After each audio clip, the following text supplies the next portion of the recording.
Go back, Simon. Go back, Simon. Go back, Simon. Yes, you got it. इस time हमारा topic जो है that is Simon Commission. पहला टॉपिक Simon Commission.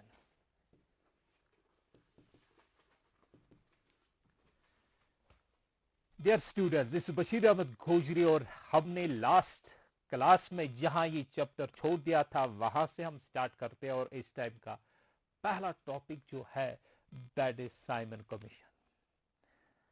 As per the act of 1919 act के मुताबिक, government of India act 1919, it was decided that after every 10 years, पहले act था 1919, इट वाज डिसाइडेड कि हर 10 साल के बाद एक कमीशन अपॉइंट की जाएगी that will examine the constitutional reforms in India.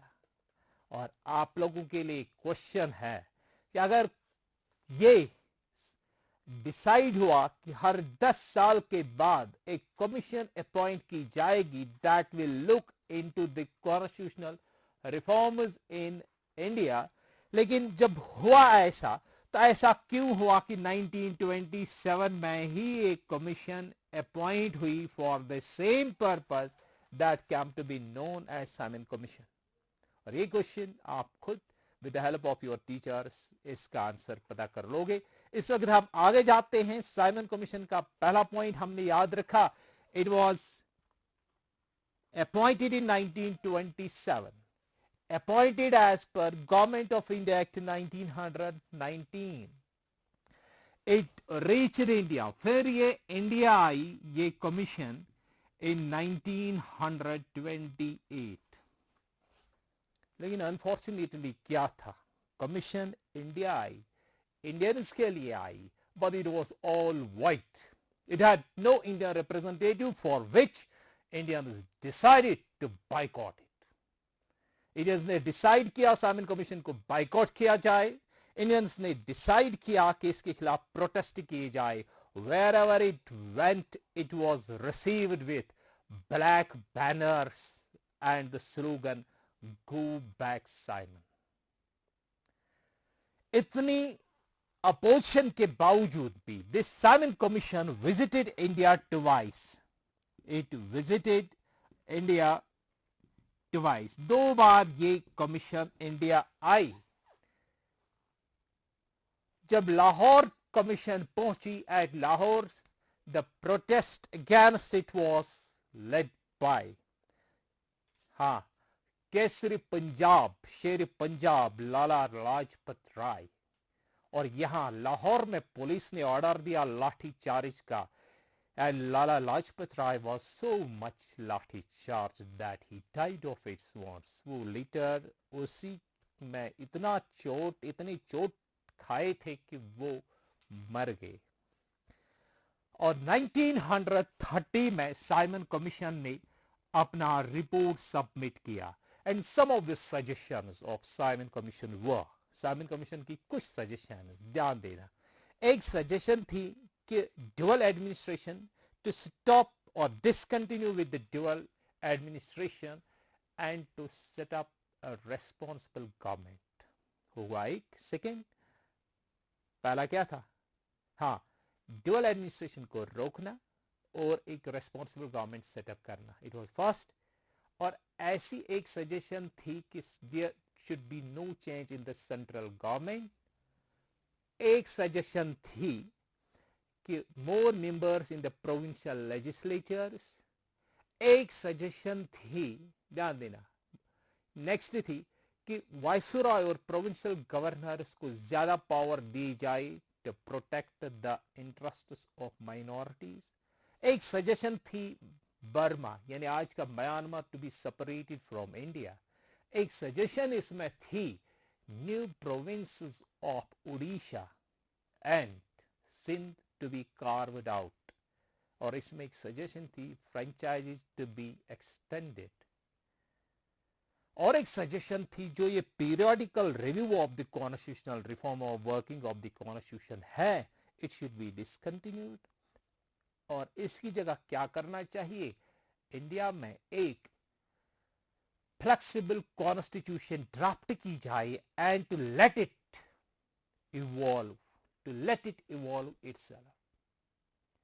These were some of the suggestions of the Simon Commission, but जब भी कोई ये रिपोर्ट आता है तो अपोजिशन हमेशा उसको क्रिटिसाइज करती है. इसी तरह जब साइमन कमीशन का रिपोर्ट आया तो इंडियंस ने इसको क्रिटिसाइज किया और सिटल कुछ क्लासेस इस रिपोर्ट के गवर्नमेंट ऑफ इंडिया एक्ट 1935 में इंक्लूड किए गए. तो that was some of the important points about the Simon Commission. और नेक्स्ट हमारी बुक के मुताबिक हमें ध्यान देना है एक टॉपिक पे जिसका नाम है लाहौर सेशन ऑफ कांग्रेस 1929 में इंडियन नेशनल कांग्रेस ने जो लाहौर में सेशन किया तो इस लाहौर सेशन में कुछ नई बातें बाहर आई और हमें वही नई बातें या इस what was important in this Lahore session of Congress तो वो सुनिए आप. तो पहली बात we will remember about this session was that it was presided over by the first. देखो इंडिया का जो बाद में पहला प्राइम मिनिस्टर बन गया, हाँ, Pandit Jawaharlal Nehru. He became the president of Indian National Congress for first time in 1929 और 1929 लाहौर सेशन में प्रिसाइड किया. That means this session was presided over by Jawaharlal Nehru. तो एक पॉइंट हमने ये याद रखा. Second, Indian National Congress adopted Purna Swaraj, complete independence as its goal. तो इसी सेशन से call I for Purna Swaraj. Purna Swaraj means complete independence. इस सेशन की इंपॉर्टेंस इसलिए है कि इसमें एक और बात आई. Indian National Congress adopted tricolour. इसमें यह भी था कि this tricolour was hosted on the banks of river Ravi. एक और पॉइंट, रिवर रावी जो है वो लाहौर से जाता है. That means Lahore is situated on the banks of river Ravi. तो इस सेशन में क्या हुआ, tricolour was hosted on the banks of Ravi, bank of Ravi. ये डिसाइड हुआ इस सेशन में ही कि आने वाले टाइम में हम सिविल डिसोबीडियंस मूवमेंट लॉन्च कर लेंगे. It was decided to launch civil disobedience movement and this would be led by Gandhi ji. इसका लीडर गांधी जी रहेगा. और इस सेशन की एक और इंपॉर्टेंस है.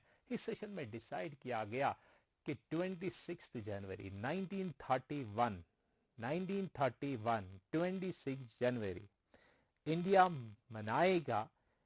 India will observe first independence day. That means it was decided कि 26 जनवरी 1926 को 26 जनवरी 1931 को मनाया जाएगा इंडियन इंडिपेंडेंस डे.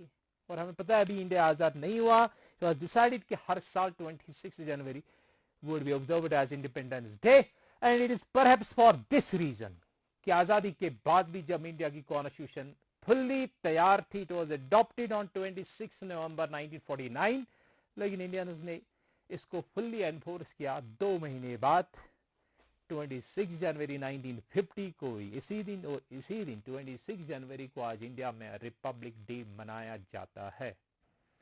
ठीक है. तो लाहौर सेशन में की 5 बातें, 5 उंगलियां 5 बातें. Jawaharlal Nehru for the first time became the president of INC. That means this session was presided over by Pandit Jawaharlal Nehru. Indian National Congress adopted Purna Swaraj's complete independence as its goal. Tricolor was decided and it was hosted on the banks of river Ravi in Lahore. Civil disobedience movement was to be launched in 1930. इसी में decide किया गया और ये decide किया गया कि 1930 को, सॉरी पहले मैंने शायद 31 का, 1930 26 जनवरी को मनाया जाएगा इंडियन इंडिपेंडेंस डे। अब देखते हैं आगे क्या हुआ। जब 1930 की बात आई, व्हाट हैपेंड इंडिया में, अब 1930 में क्या हुआ? ब्रिटिशर्स ने एक लॉ एनफोर्स किया, that was called salt law. और गांधी जी का रेस्पॉन्स क्या था? Tax on the salt and British monopoly over it shows the most repressive face of Britishers। ये गांधी जी के वर्ड्स कि जो उन्होंने साल्ट पे टैक्स लगाया या उनकी monopoly over the salt protection, इससे ब्रिटिशर्स का मोस्ट रिप्रेसिव जो फेस है वो सामने आया। एक salt, a commodity of food, equally used by both the rich and the poor, Gandhi found it as an effective symbol. Salt. Gandhi ji found it as an effective symbol to unite the Indians. और consequently हुआ क्या? ये वाला pose तो आपने notice पे देखा होगा। गांधी जी लाठी लेके पीछे लोग लंबी कतार में, हमारी नोट्स पे भी ये फोटोग्राफ है। तो ये था डांडी मार्च। तो अकॉर्डिंगली साल्ट लॉ को तोड़ने के लिए 12 मार्च 1930 को क्या हुआ? गांधी जी वेंट फ्रॉम साबरमती आश्रम। साबरमती आश्रम से गांधी जी निकले। ए डिस्टेंस की अबाउट 240 माइल्स डिस्टेंस चलना था साबरमती आश्रम से। कहां से? साबरमती आश्रम से निकले, पैदल चले फॉर 24 डेज ऑन एवरेज। इसका मतलब है हर दिन 10 माइल्स ये चलते थे ऑन एवरेज। और फाइनली पहुंच गए 5 अप्रैल 1930 इवनिंग को ये पहुंचे at coastal place in Gujarat called Dandi. इस गांव का नाम डांडी, कोस्टल प्लेस का नाम डांडी, जहां गांधी जी पहुंचे। दैट मीन्स साबरमती आश्रम से गांधी जी निकले और अपने कुछ डेलीगेट्स को लेके पैदल चले 24 days 240 miles on an average 10 miles a day. जहां भी पहुंचे लोग जमा होते गए और लोगों को वो एक्सप्लेन करता गया कि व्हाट डज स्वराज मीन और इनका प्रोग्राम आगे क्या है। 5 अप्रैल इवनिंग को ये डांडी पहुंचे और रात को बैठे। On the morning of 6 April early in the morning Gandhi ji picked up a handful of salt as a symbol of breaking the salt law. So this marked the beginning of civil disobedience movement. इस तरह से civil disobedience movement start हो गया India में। और इसके programmes क्या थे? Some of the programs of the civil disobedience movement क्या थे? एक तो था कि no tax campaign, making of salt, ठीक है, picketing of liquor shops, boycott of foreign goods, Swadeshi यानी using only the Indian made goods. तो Indian servants, government servants will leave the jobs, चौकीदार। और हुआ क्या?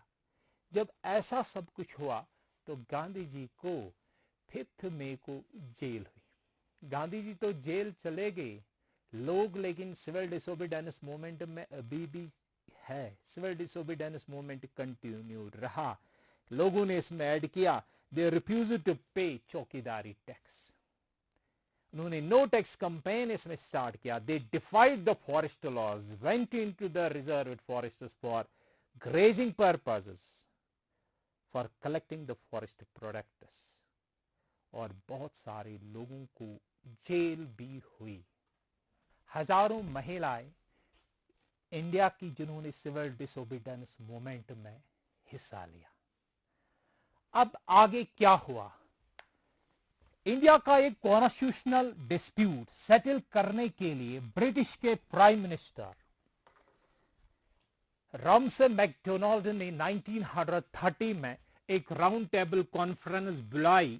इस राउंड टेबल कॉन्फ्रेंस में 89 पार्टिसिपेंट्स बुलाए गए। इन 89 में से 16 थे फ्रॉम ब्रिटिश पार्लियामेंट, 16 थे फ्रॉम इंडियन स्टेट्स और वहां बचे 57 और ये थे these 57 were from British India.